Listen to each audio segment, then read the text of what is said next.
C'est-à-dire quand on vous dit que le McDo est mauvais pour la santé, il y a déjà une grosse méconnaissance. Parce que moi, bon, je suis psychiatre depuis 20 années maintenant. Donc évidemment, quand nous parlons de santé, là on va parler de santé mentale, hein, évidemment. Donc on va parler de santé mentale, les intérêts positifs, les avantages du McDonald's, ça va être psychique dans un premier temps. Pourquoi? Parce que quand on mange un aliment qui nous fait du bien, qui nous procure du plaisir, nous libérons une hormone qu'on appelle la dopamine, et c'est l'hormone du plaisir par définition. Donc en fait, le McDo, ou même on pourrait mettre le KFC, on pourrait mettre un peu tous les fast-foods qu'on aime tout simplement, gustativement, nous apporte du bonheur. Beaucoup d'expériences ont prouvé qu'ils avaient des vertus antidépresseurs. Donc antidépresseurs, ça veut dire, il y a notamment une étude autrichienne et une étude de Madagascar qui explique que les personnes dépressives avaient radicalement, drastiquement, une meilleure humeur, hein, ça jouait sur l'humeur de façon très bénéfique, le McDo. Le McDo est le fast-food au sens large. Donc maintenant qu'on est des gens qui nous expliquent qu'à long terme, si on en mange tous les jours, j'ai envie de vous dire, le poison est dans la dose. Évidemment, consommer tous les jours n'est pas bon.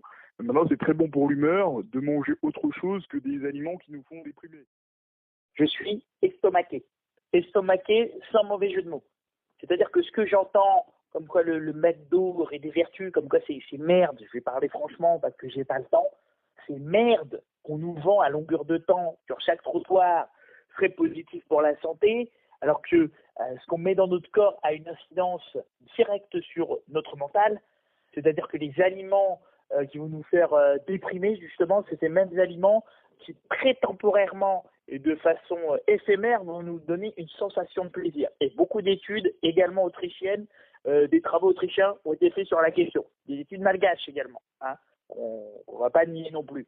Donc en fait, sur le fait, et c'est tout l'enjeu de la médecine chinoise également, qui a beaucoup parlé de cette façon qu'on a de vouloir plaisir à court terme, mais qui a des effets extrêmement néfastes sur le corps. Déjà, je ne vais pas rappeler, bien ce monsieur ait besoin peut-être un peu que, que je le rappelle, les effets extrêmement négatifs sur le corps. On va parler de cholestérol, on va parler sur du long terme d'obésité, et je ne crois pas que ce soit très bon pour l'esprit ni pour la santé d'être obèse, hein, permettez-moi.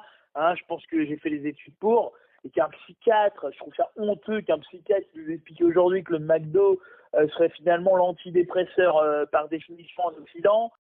Je pense que là, on est dans du business, hein, un business de merde. Hein. Excusez-moi, je m'énerve un peu. C'est un business de merde qui est